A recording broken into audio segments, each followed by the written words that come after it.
الحمدللہ رب العالمین والصلاة والسلام علی خاتم النبیین اما بعد فاعوذ باللہ من الشیطان الرجیم بسم اللہ الرحمن الرحیم الصلاة والسلام علیک یا رسول اللہ وعلی آلک واصحابک یا حبیب اللہ الصلاة والسلام علیک یا نبی اللہ وعلی آلک واصحابک یا نور اللہ نویت سنت الاعتکاف۔ اللہ پاک کے پیارے حبیب دلوں کے طبیب صلی اللہ تعالی علیہ وسلم نے ارشاد فرمایا، جو بندہ محبت اور شوق کے ساتھ 3 مرتبہ دن میں اور 3 مرتبہ رات میں مجھ پر درود پاک پڑھے، اللہ پر حق ہے کہ اس کے اس دن اور اس رات کے گناہ معاف فرما دے۔ صلو علی الحبیب صلی اللہ تعالی علی محمد صلی اللہ علیہ وسلم۔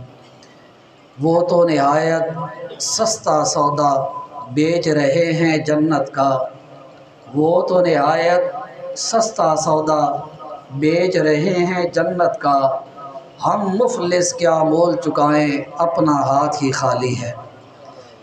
حدیث پاک میں ہے، النیت الحسنۃ تدخل صاحبها الجنہ، اچھی نیت بندے کو جنت میں داخل کروا دیتی ہے۔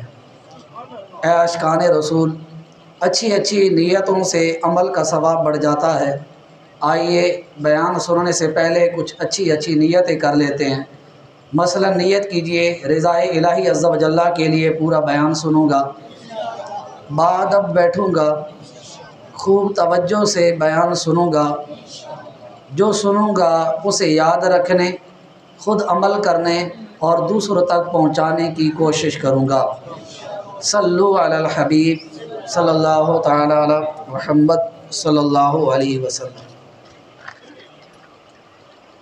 علامہ ابن جوزی علیہ رحمہ فرماتے ہیں، ایک بچہ مدرسے میں اپنی تختی دھو رہا تھا، پانی سے تختی کی سیاہی نہ اتری تو بچے نے ایک رسی لی، اسے پانی سے گیلا کیا، پھر رسی پر مٹی لگائی اور اس کے ذریعے سیاہی دھونے لگا۔ قریب ہی ایک شخص کھڑا یہ منظر دیکھنے لگا اور دیکھ کر اس نے کہا کہ یہ تختی دھونے کا ایک نرالا ہی انداز اس کو لگا۔ تو اس نے بچے سے کہا، بیٹا تختی کو رسی سے کیوں رگڑ رہے ہو؟ بچہ بولا، سیاہی پکی ہے اسے اتار رہا ہوں۔ اس شخص نے کہا، کیا رسی سے سیاہی اتر سکتی ہے؟ تو بچہ ذہین تھا، فوراً جواب دینے لگا، جی ہاں اترتی ہے، کیا آپ نے دیکھا نہیں؟ رسی سے ڈول باندھ کر کنویں میں لٹکاتے ہیں پھر کھینچتے ہیں، کنویں کی منڈیر پتھر کی ہوتی ہے، اس کے باوجود رسی کھینچنے سے اس پر گڑھے پڑ جاتے ہیں۔ یعنی رسی پتھر سے جب گڑھا ڈال سکتی ہے تو تختی سے سیاہی کیوں نہیں مٹا سکتی؟ آدمی بولا، بیٹا پتھر میں گڑھا تو ایک مدت گزر جانے سے پڑتا ہے۔ بچہ بولا، نہیں، مدت گزرنے سے فرق نہیں پڑتا، اصل مسئلہ یہ ہے رسی کھینچنے سے گڑھا پڑتا ہے۔ اگر رسی کھینچی نہ جائے، خواہ صدیاں بیت جائیں، کنویں کی منڈیر میں کبھی گڑھا نہیں پڑے گا۔ اس کے ساتھ ہی بچے نے نصیحت کرتے ہوئے فوراً کہا، اے اچھے انسان، میں نے آپ کو اشارہ دیا ہے، اگر آپ اس میں غور کرتے تو آپ کے دل کی سیاہی مٹ جاتی۔ آدمی نے حیرت سے پوچھا، کیا میرے دل پر بھی سیاہی ہے؟ بچہ بولا، چچا جان سیاہی کس رنگ کی ہوتی ہے؟ تو وہ شخص کہنے لگا، سیاہی کا رنگ کالا ہوتا ہے۔ تو بچہ بولا، تو گناہوں سے بڑھ کر کالی کون سی شے ہے؟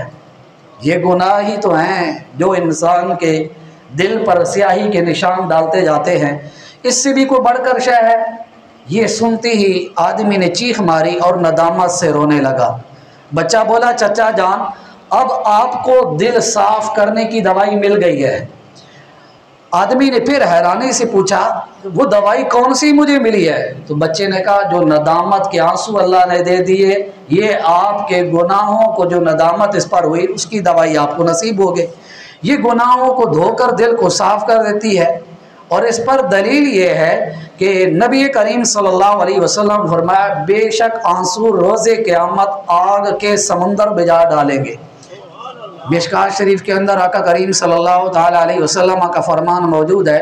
رسول اللہ صلی اللہ علیہ وسلم ارشاد فرماتے ہیں ما من عبد مؤمن یخرج من عینیہ دموع وإن كان مثل رأس الذباب من خشیۃ اللہ فتصیب وجہہ فتمسہ النار۔ اور سنن ابن ماجہ کے اندر آگے لفظ یہ موجود ہے ثم یصیب شیئا من حر وجہہ الا حرمہ اللہ النار۔ نبی پاک صاحب لولاک صلی اللہ علیہ وسلم ارشاد فرماتے ہیں جس بندے مومن کی آنکھوں سے اشک جاری ہوں، اللہ تعالیٰ کے خوف سے جاری ہوں، وَإِنْ كَانَ مِثْلُ رَأْسِ الذُّبَابِ مِنْ خَشْيَةِ اللَّهِ اگرچہ مکھی کے سر کے برابر اللہ کے خوف سے آنسو بہیں، ثُمَّ يُصِيبُ بِهِ شَيْئًا مِنْ حَرِّ وَجْهِهِ پھر اس آنسو کا کوئی تھوڑا سا قطرہ اس کے بہہ کر رخسار پر آ گیا، آنسو جاری ہوئے اللہ کے خوف کی وجہ سے، تھوڑا سا حصہ اس کا بہہ کر رخسار پر آ گیا، اللہ اجر کیا دے گا؟ نبی کریم صلی اللہ علیہ وسلم فرماتا ہے حرمہ اللہ النار، اللہ تعالیٰ اس چہرے کے حصے پر جہنم کی آگ کو حرام کر دے گا۔ یہ ایک نعمت ہے جسے رب نصیب کر دیتا ہے، یہ ایک اللہ تعالیٰ کی طرف سے رحمت کا نزول ہوتا ہے، اللہ تعالیٰ کے کرم کی برسات اترتی ہے۔ جس بندے کو اللہ تعالیٰ اپنی یاد کے اندر رونے والے آنسو دے دے، جس بندے کو اللہ تعالیٰ اپنے خوف کے اندر رونے والے آنسو دے دے، جس کے دل کے اندر اللہ اپنا خوف ڈال دے، جس کا دل خوف الہی سے نرم ہو جائے۔ حدیث قدسی ہے، نبی کریم صلی اللہ علیہ وسلم ارشاد فرماتے ہیں، اللہ فرماتا ہے لَأَنِينُ الْمُذْنِبِينَ أَحَبُّ إِلَيَّ مِنْ زَجْلِ الْمُسَبِّحِينَ۔ رسول اللہ صلی اللہ علیہ وسلم فرماتے ہیں، حدیث قدسی میں اللہ فرماتا ہے ایک طرف تسبیح کرنے والے تسبیح کرتے ہیں اور اس سے رمق پیدا ہوتی ہے، ایک آواز پیدا ہوتی ہے، اور ایک طرف وہ لوگ ہوتے ہیں جو میرے خوف کی وجہ سے روتے ہیں، ان کے رونے کی آہیں سسکیاں نکلتی ہیں۔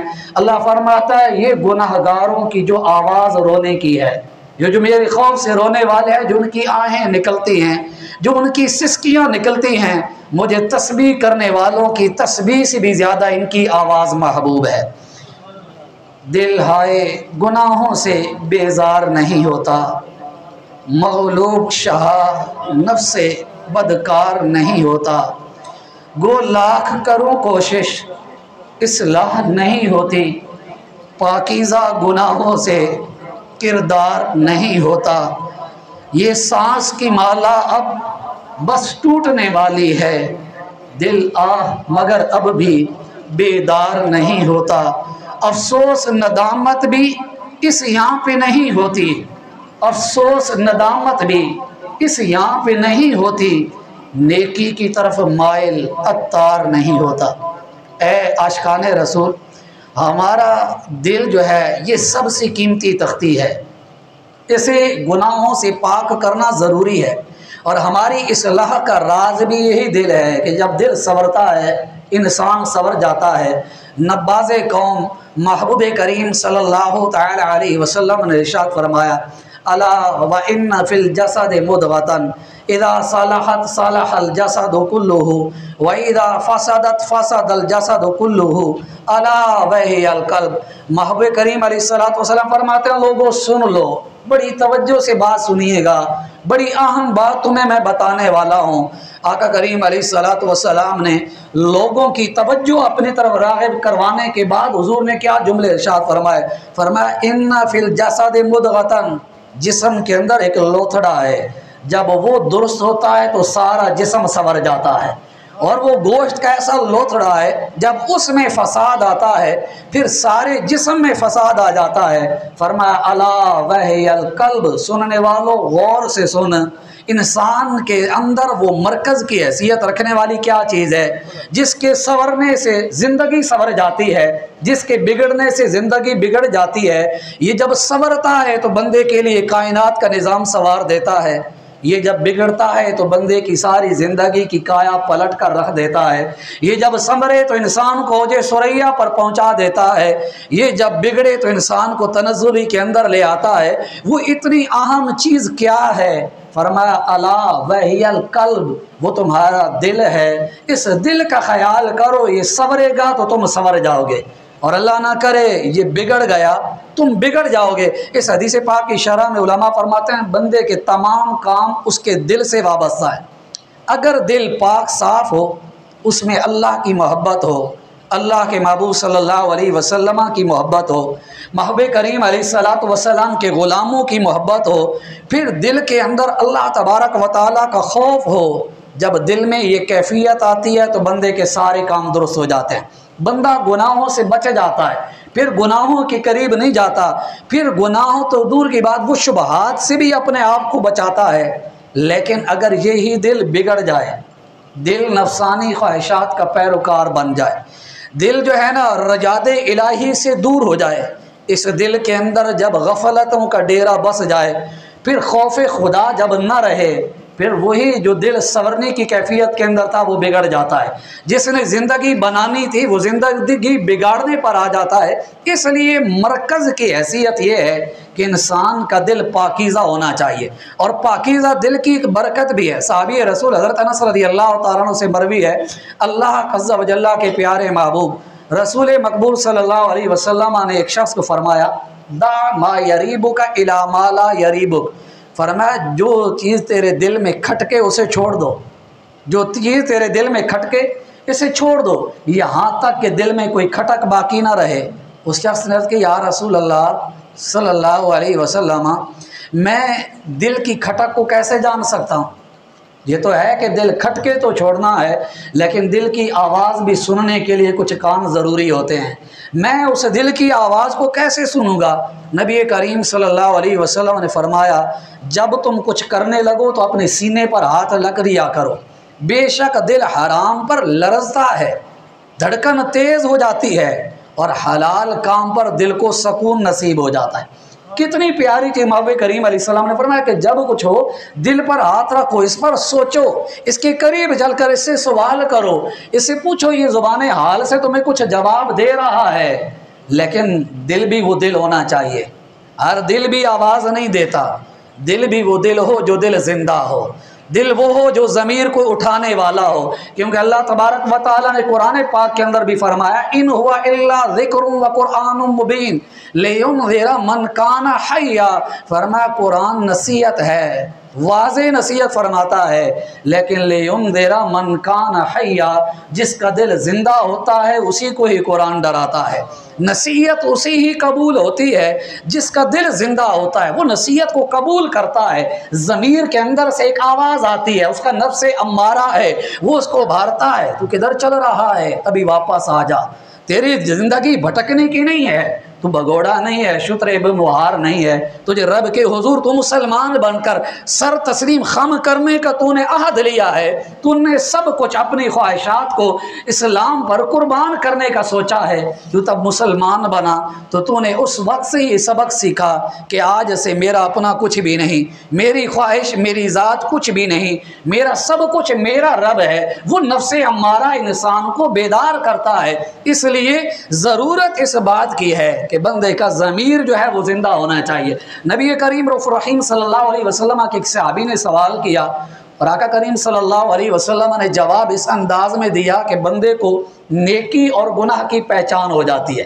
محبوب کریم علیہ الصلوۃ والسلام کا حکیمانہ انداز، نباز قوم علماء اس لیے فرماتے ہیں کہ آپ کا انداز اتنا پیارا، جو ماہر حکیم ہوتا ہے وہ نبض شناسی بھی کرتا ہے، نبض شناسی کرنے کے بعد پھر اس کا علاج بھی بتاتا ہے، پھر صد باب بھی کرتا ہے کہ بیماری لگی کہاں سے ہے۔ میرے محبوب کریم علیہ الصلوۃ والسلام نے قوم کو یوں ہی سنبھالا، ان کی دکھتی رگ پر ہاتھ رکھ کر بتا یہ مرض تمہیں کیا ہے، اس مرض کی نوعیت کیا ہے، اس مرض سے شفا کیا ہے۔ آقا کریم صلی اللہ علیہ وسلم کے صحابی حضرت وابصہ رضی اللہ تعالیٰ عنہ بڑے پرہیزگار تھے، خوف خدا رکھنے والے تھے، اکثر خوف خدا کے سبب روتے تھے۔ کہتے ہیں میں نے ایک دفعہ سوچا کہ رسول اکرم صلی اللہ علیہ وسلم سے نیکی اور گناہ سے متعلق سوال کروں۔ وہ جانتے تھے بڑی بارگاہ کے اندر سوال بڑے کرنے چاہیے، وہاں سے بڑی چیزوں کے متعلق سوال کیا جائے تاکہ جو اندر کی چیزیں وہ بھی مسئلہ حل ہو جائے، اور ایسا سوال ہو جائے کہ میرے سوال کی وجہ سے قیامت تک کے لوگوں کو فائدہ پہنچائے۔ صحابہ قوم کے محسن ہیں، وہ جو سوال کرتے ہیں وہ سوال بھی بڑے اعلیٰ درجے کا ہوتا ہے کہ جب جواب دیا جاتا ہے قیامت تک کے لوگوں کے مسائل پہلے ہی حل کر دیے۔ تو صحابی نے محبوب کریم علیہ الصلوۃ والسلام کی بارگاہ میں حاضر ہو گئے، کہتے ہیں نبی کریم علیہ الصلوۃ والسلام نے مجھے دیکھ کر فرمایا ادنو یا وابسہ، اے وابسہ میرے قریب آ جا۔ وہ مقدر کے سکندر ہیں جن کو محبوب یہ فرما دیں کہ میرے قرب کے اندر آ جا، محبوب خود بلا لے ادنو، کتنا ان کو یہ مقام ملا، فرمایا میرے قریب آ جاؤ۔ کہتے ہیں میں قریب ہو گیا۔ کتنا قریب ہو گیا؟ میں اتنا قریب ہو گیا کہ میرے گھٹنے محبوب کریم علیہ الصلوۃ والسلام کے مبارک گھٹنوں سے مل گئے، اتنی مجھے قربت مل گئی۔ یہ نصیب کی بات ہے، اتنا مجھے مل گیا۔ حضور غلاموں کو عطا کرتے ہیں، یہاں سے یہ پتہ چلا آپ اپنے ماتحتوں کو عطا کریں، ان کو قرب دیں، ان کو محبتوں سے نوازیں، وہ آپ کی قربتوں کے محبتوں کے پیاسے ہیں۔ جب آپ یوں قریب کریں گے ان کو بات کہنے میں، سننے میں، سنانے میں آسانی ہو جائے گی۔ آپ محبوب کریم علیہ السلام کے کہتے ہیں جب میں قریب ہو گیا تو وہ غیب دان نبی صلی اللہ علیہ وسلم نے فرمایا وابسہ میں بتاؤں تم کیا پوچھنے آئے ہو؟ ابھی بات دل سے نکالی نہیں، ابھی بولے نہیں، لیکن کہتے ہیں محبوب نے پہلے فرما دیا وابسہ بتاؤں تم کیا پوچھنے ہو؟ اعلیٰ حضرت امام اہل سنت نے کمال کی بات فرما دی، فرمایا سر عرش پر ہے تیری گزر، دل فرش پر ہے تیری نظر۔ حسان الہند جب بات کرتے ہیں نا تو بڑے بڑی چیزوں کو ایک ہی شعر کے اندر حل کر کے دیتے ہیں۔ ہم اسی لیے تو کہتے ہیں کہ عاشق مائے نبوت اعلیٰ حضرت امام اہل سنت ہے۔ فرماتے ہیں سر عرش پر ہے تیری گزر، دل فرش پر ہے تیری نظر، ملکوت ملک میں کوئی شے نہیں وہ جو تجھ پہ آیا نہیں۔ محبوب نے فرمایا وابسہ میں تمہیں خود بتاؤں تم کیا پوچھنے آئے ہو؟ تو حضرت وابسہ رضی اللہ تعالیٰ عنہ کہتے ہیں میں نے عرض کیا یا رسول اللہ صلی اللہ علیہ وسلم آپ فرما دیجئے میں کیا پوچھنے آیا ہوں، یہ میرے لیے اور باعث مسرت ہو جائے گی۔ فرمایا وابسہ تم نیکی اور گناہ کے متعلق پوچھنے آئے ہو۔ یہ فرما کر نبی کریم صلی اللہ علیہ وسلم نے اپنی 3 مبارک انگلیاں آپس میں ملا کر حضرت وابسہ کہتے ہیں میرے سینے پر رکھ دی اور فرمایا اپنے دل سے پوچھ لیا کرو، اپنے دل سے سوال کر لیا کرو۔ نیکی وہ ہے جس پر تمہارا دل مطمئن ہو جائے، اور گناہ وہ ہے جو تمہارے دل میں کھٹکے اور دل میں تردد آ جائے۔ یہ دیکھیں ایک حضور علیہ الصلوۃ والسلام نے نسخہ کیمیات عطا کر دیا، لیکن یہ دل کن کو نصیب ہوگا؟ جو علماء کی صحبت میں بیٹھیں گے، جو ہے نا وہ درویشوں کی صحبت میں بیٹھیں گے، اللہ کے نیک بندوں کی قربت اختیار کریں گے، وہ لوگ جن کے دلوں کے اندر محبت الہی کا سمندر موجزن ہے، وہ جن کے دل کے اندر یاد الہی ہر وقت بستی ہے، جب ان کی قربت کے اندر آ کر محبوب کریم علیہ السلام نے اپنی مبارک انگلیاں لگائیں۔ اور یہاں پر مفسر شہیر مفتی احمد یار خان علیہ رحمۃ المنان نے بڑی پیاری بات فرمائی، فرماتے ہیں حضور علیہ السلام نے حضرت وابسہ رضی اللہ تعالیٰ کے سینے پر ہاتھ رکھ کر ان کے دل کو فیض دے دیا۔ حضور نے جب ہاتھ رکھا کہتے ہیں فیض دیا، جس فیض سے ان کا نفس مطمئن ہو گیا، دل وسوسوں سے پاک صاف ہو گیا۔ اب کیونکہ حضور نے انگلیاں مبارکہ رکھ کر دل صاف کر دیا تھا، اب حضور نے فرمایا اے وابسہ آج سے، کیونکہ اب میری انگلیاں لگ گئی ہیں دل پر، اب دل کی کایا بدل گئی ہے، میری انگلیوں کی تاثیر کی وجہ سے اب یہ دل بھی بہت کچھ محسوس کرنے لگ پڑا ہے۔ اس لیے اے وابسہ آج سے گناہ اور نیکی کی پہچان یہ ہے، جس پر تمہارا دل جم جائے نیکی ہوگی، اور جسے تمہارا دل قبول نہ کرے وہ گناہ ہوگا۔ یہ محبوب کریم علیہ الصلوۃ والسلام کے خاص ہاتھ شریف کی برکت ہے، یہ عام لوگوں کی بات نہیں ہے۔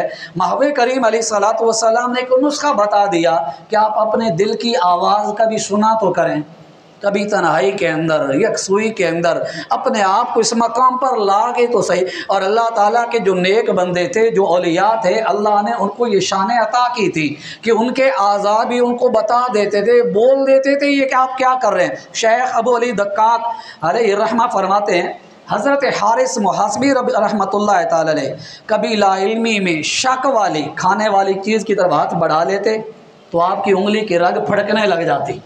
اللہ تعالیٰ کے ولی ہیں، نبی نہیں ہیں، ولی ہیں، لیکن رب کے ساتھ تعلق کتنا گہرا ہے۔ اتنی قربت ہے کہ آپ جب ہاتھ بڑھاتے رگ پھڑکنے لگ جاتی۔ کہتے ہیں آپ کو یوں معلوم ہوتا تھا کہ یہ کھانا 100% حلال نہیں ہے، اس میں کوئی شبہ ہے۔ ایک مرتبہ آپ کہیں سے گزر رہے تھے، ایک عقیدت مند نے کھانے کی دعوت دے دی، آپ اس کی دل جوئی کے لیے اس کے گھر تشریف لے گئے۔ آپ فرماتے ہیں کہ جیسے ہی آپ نے پہلا ہی لقمہ منہ میں رکھا، اس کو منہ میں گھماتے رہے، نگلنے کی کوشش کرتے رہے مگر نکل نہ سکے۔ آخر آپ رحمۃ اللہ تعالی علیہ نے وہ لقمہ منہ سے نکال دیا۔ بعد میں معلوم ہوا کہ اس کھانے میں شبہ تھا۔ اب یہ اللہ تعالیٰ نے بہت سارے اولیاء کرام رحمہم اللہ المبین کو یہ اللہ تعالیٰ نے کمال دے دیا تھا کہ جن کو حرام اور مشکوک کھانے کا علم ہو جایا کرتا تھا۔ لیکن سوال ہوتا ہے کہ یہ کیوں ہوتا تھا، یہ کیفیت کس طرح تھی؟ وجہ یہ ہے کہ ان کے دل یاد الہی کے اندر، عشق مصطفیٰ صلی اللہ علیہ وسلم کے اندر منہمک تھے۔ اس وجہ سے ان کی کیفیت یہ ہوتی تھی کیونکہ ان کے دل زندہ تھے، ان کا تعلق اس قسم کا تھا کہ دل کے اندر سے آواز اٹھتی تھی۔ لیکن اس کے برعکس اگر دل کے اندر جب یاد الہی عز و جل نہ ہو، جب عشق مصطفیٰ صلی اللہ علیہ وسلم نہ ہو، جب جو ہے نا ضمیر مردہ ہو چکا ہو، پھر یہ کیفیت سمجھ میں نہیں آتی۔ اللہ تعالیٰ نے کفار کی اسی چیز کی مذمت بیان کرتے ہوئے رب کریم عز و جل نے ان کی حیت بیان کیا۔ حالانکہ ان کی عزت بڑی تھی ظاہری اعتبار سے، مال و دولت بڑا تھا، ان کے پاس ظاہری چیزوں کے اعتبار سے لوگ بڑی قدر کی نگاہ سے دیکھتے تھے، طاقت بھی تھی، ظاہری حسن بھی تھا، ہر چیز موجود تھی، دل تھے لیکن دل نصیحت قبول نہیں کرتے تھے۔ تو اللہ تعالیٰ نے فرمایا لہم قلوب لا یفقہون بہا، فرمایا وہ دل تو رکھتے ہیں لیکن ویسے دل جن میں سمجھ کچھ نہیں۔ رب نے مذمت بیان کی کہ جس دل کو نصیحت قبول نہیں، فرمایا لہم قلوب لا یفقہون بہا، اور پھر ان مردہ دل والوں کی اللہ نے مذمت بیان کی، اولئک کالانعام بل ہم اضل، فرمایا یہ جو ہیں جن کے دل مردہ ہیں، جو نصیحت قبول نہیں کرتے، اولئک کالانعام، فرمایا یہ چوپایوں کی طرح ہے، بل ہم اضل، بلکہ ان سے بھی بڑھ کر گمراہی اور غفلت میں پڑے ہوئے ہیں۔ کیوں؟ اولئک هم الغافلون، اللہ نے فرما دیا یہ غافل ہیں۔ جو نصیحت قبول نہیں کرتا دل، اللہ نے ان کو جانوروں کے ساتھ تشبیہ دے دی۔ حالانکہ ہم جب اس بات پر غور کرتے ہیں، ایک طرف انسانیت کا تعارف رب تعالیٰ فرماتا ہے لَقَدْ خَلَقْنَا الْإِنسَانَ فِي أَحْسَنِ تَقْوِيمٍ، اللہ تعالیٰ انسان کی عزت کی بات کرتا ہے، یا بنی آدم قد کرمنا، اے بنی آدم ہم نے تجھے عزت عطا کر دی۔ رب اس کی عزت کو، اس کی عظمت کو بیان کر رہا ہے، لیکن یہی انسان جب اس کا دل مردہ ہو جائے، جب اندر سے آواز آنی ختم ہو جائے، نصیحتوں کو قبول نہ کرے، جب غفلتوں کے اندر پڑ جائے، پھر اللہ تعالیٰ نے فرمایا اب یہ انسان اپنی حیثیت کو چھوڑ چکا۔ جو انسان کا تھا، شعور تھا، جو سمجھ تھی اس کے اندر تھی اور اس کا مقصد زندگی کا تھا، اس نے وہ چھوڑ دیا، اس لیے وہ صفت ختم ہو گئی۔ فرمایا اولئک کالانعام بل ہم اضل، اب یہ ان کی بات تھی، لیکن ایک عام بندے کی معیار کیا ہے، اس کی زندگی کا نظام کیا ہے؟ تو اللہ تعالیٰ نے فرمایا لا یکونوا کالذین اوتوا الکتاب من قبل فطال علیہم الامد فقست قلوبہم، اللہ فرماتا ہے یہ ہمارے متعلق رب کلام فرما رہا ہے، فرمایا ان جیسے نہ ہو جاؤ، ان جیسے نہ ہو جاؤ جن کو پہلے کتاب دی گئی، پھر ان پر مدتیں دراز ہو گئیں تو ان کے دل سخت ہو گئے۔ اللہ فرماتا ہے جن کے دل سخت ہو جائے ان کی طرح نہ ہو جاؤ۔ غور اگر بندہ کرے تو بہت کچھ تو بن جاؤ، لیکن غافلوں کی طرح نہ بن جانا، وہ جو یاد الہی سے غافل ہیں ان کی طرح نہ ہو جانا، آئیڈیل کبھی ان کو نہ بنا لینا، جن کے دل کے اندر محبت الہی ہے ہی نہیں، اپنی زندگی کا محور اور مرکز ان کو کبھی نہ بنا لیجیے، جن کے دل عشق مصطفیٰ سے غافل ہیں، بلکہ تمہارے دلوں کے لیے تمہاری آئیڈیل شخصیت وہ ہونی چاہیے جسے دیکھیں تو خدا یاد آ جائے، جس کا جب قرب میں بیٹھے عشق مصطفیٰ آ جائے، جس طرح الحمدللہ تعالیٰ عز و جل میرے شیخ طریقت امیر اہل سنت، امیر دعوت اسلامی ہیں، بلکہ میں کہتا ہوں یہ تو امیر اہل سنت ہیں۔ ہم نے الحمدللہ دیکھا ہے میرے امیر اہل سنت کے تربیت یافتہ جو شورا ہے، جب ان کا قرب بھی مل جائے دل کی کیفیت بدل جاتی ہے۔ وجہ کیا ہے؟ اپنے آپ سے ضمیر ایک سوال کرتا ہے یار یہ کیا وجہ ہے؟ یہاں بیٹھے بہت سارا احساس ہونے لگ پڑا، میں غفلتوں کے اندر تھا، میں نے کچھ کوتاہیاں کی ہیں، میں نے زندگی کے اندر کچھ ناکامیوں کا منہ اپنی غفلتوں کی وجہ سے دیکھا، میرا جو احساس وہاں بڑا یہ کیوں؟ تو اندر سے ہی جواب آتی ہے، آپ ان کے پاس بیٹھے ہیں کہ جن کا دل یاد الہی میں دھڑک رہا ہے۔ یہ تمہاری دل کی کیفیت بدل اس لیے رہی ہے کہ ان کے دل کی کیفیت عشق مصطفیٰ کا سمندر ان کے دلوں کے اندر جو ہے نا وہ موجزن ہے، وہ ٹھاٹھے مار رہا ہے۔ جب آپ اس کی کیفیت کے اندر آئے، وہ اثر آپ پر مرتب ہونا شروع ہو گیا، ہمارے لیے ایک لاہے عمل مل گیا کہ اگر ہم چاہتے ہیں ہمارا دل بدلے، ہمارے دلوں کی کیفیت اچھی ہو جائے، ہمارا انداز اچھا ہو جائے، پھر چاہیے کہ ہم وہاں بیٹھیں کہ جن کے دلوں کے اندر محبت الہی عز و جل ہو، جن کے دلوں کے اندر عشق مصطفیٰ صلی اللہ علیہ وسلم ہو، وہ جو تلاوت قرآن کرنے والے ہوں، وہ جن کے پاس بیٹھ کر ہمیں درود پاک پڑھنے کا ذوق نصیب ہو جائے، وہ جن کے پاس بیٹھ کر ہمیں اپنے گناہوں کا احساس ہو جائے، ہم اپنے آپ سے سوالات کرنے والے بن جائیں۔ لیکن ایک اندر سے آواز یہ بھی آتی ہے کہ یہ تو ہمیں پتہ چل گیا، لیکن سوال یہ ہے یہ دل سخت ہوتا کیوں؟ دل کی یہ کیفیت ایک اندر سے جب بندہ کلام کرتا ہے ایک آواز آتی ہے کہ چلو یہ ہے تو صحیح، مجھے یہ کرنا چاہیے، لیکن سوال یہ ہے کہ میرا دل سخت ہوا کیوں؟ اس کا علاج کیا؟ امام غزالی علیہ رحمہ نے اس کے متعلق کلام فرمائے منہاج العابدین کے اندر۔ آپ فرماتے ہی ہیں کہ اگر آدمی کے اندر جلد کی جو سختیاں ہیں، یہ 4 اسباب بیان کی ہیں، فرمایا اگر آدمی ان سے بچ جائے تو انشاءاللہ عز و جل اس کا دل صاف تو ہو جائے گا۔ پہلی چیز، دل کی سختی کا پہلا سبب کیا ہے جس کی وجہ سے دل سخت ہو جاتا ہے، نصیحت قبول نہیں کرتا، اس کی وجہ کیا ہے؟ فرمایا پہلی چیز یہ ہے کہ اللہ تبارک و تعالیٰ کے قرآن پاک پر غور کریں تو ملتا ہے کہ لمبی امیدیں، جب بندہ یہ باندھ لیتا ہے نا ابھی بڑا وقت ہے، ابھی یہ کام کر لیں گے، کہ زندہ رہنے کا لمبی امید لگ جاتی ہے، فرماتے ہیں اس وقت دل سخت ہو جاتا ہے۔ اللہ تعالیٰ قرآن مجید فرقان حمید میں ارشاد فرماتا ہے فَطَالَ عَلَيْهِمُ الْأَمَدُ فَقَسَتْ قُلُوبُهُمْ، ترجمہ کنز الایمان، پھر ان پر مدت دراز ہو گئی اور ان کے دل سخت ہو گئے۔ لمبی امیدیں نیکیوں کی راہ کے اندر رکاوٹ ہوتی ہیں، لمبی امیدیں ہر برائی کی جڑ ہے، یہ ایک ایسی لا علاج بیماری ہے کہ بہت ساری بیماریوں کا سبب بن جاتی ہے۔ اب لمبی امید ہے بندہ ٹال دیتا ہے، ابھی وقت ہے، ابھی کر لیں گے، نمازیں پڑھ لیں، نہیں ابھی کل پڑھ لوں گا، اچھا جی داڑھی رکھ لیں جی، ابھی وقت ہے میں کر لوں گا، ابھی دینداروں کی صحبت میں آ جائیں جی، میں بیٹھوں گا، نیت میں نے کی ہوئی ہے، یہ بھی اس امید پر ہے مجھے موقع ملے گا، اس غفلت کے اندر ہے، نہیں اور ہو جائے گا۔ دل غفلت کے اندر مزید ہے، یہ توبہ سے جو چیز دور کر دیتی ہے ان میں سے ایک چیز یہ ہے لمبی امید، ابھی وقت ہے، ابھی بہت کچھ رکھا ہے۔ والدین کہتے ہیں ابھی بچہ ہے نا جی، بڑا ہوگا تو کر لے گا۔ جو نوجوان جب لڑکا پن کے اندر آتا ہے تو ابھی کھیلنے کودنے کی عمر ہے، ابھی بڑے ہوں گے یہ کام کر لیں گے، بڑی عمر کے اندر آتا ہے ابھی جوانی ہے نا، تھوڑی عمر ڈھلے گی، ابھی بہت کچھ کر لیں گے۔ ہاں وہ امیدیں تب پتہ چلتا ہے جب انتہا ملک الموت آ جاتے ہیں، پھر پتہ چلتا ہے، وہ ساری امیدوں پر پانی پھر جاتا ہے۔ اسی لیے نبی کریم رؤوف الرحیم صلی اللہ تعالی علیہ وسلم نے اس چیز کا علاج کیا بتایا، کیونکہ لمبی امید لگی لمبی زندگی سے، ابھی زندگی باقی ہے، میں نے کر لینا ہے، یار خیر ہے میں بدل جاؤں گا، ابھی موقع ہے۔ ان کا علاج یہ ہے کہ موت کو یاد کیا جائے، دل کے اندر ایک احساس پیدا کیا جائے۔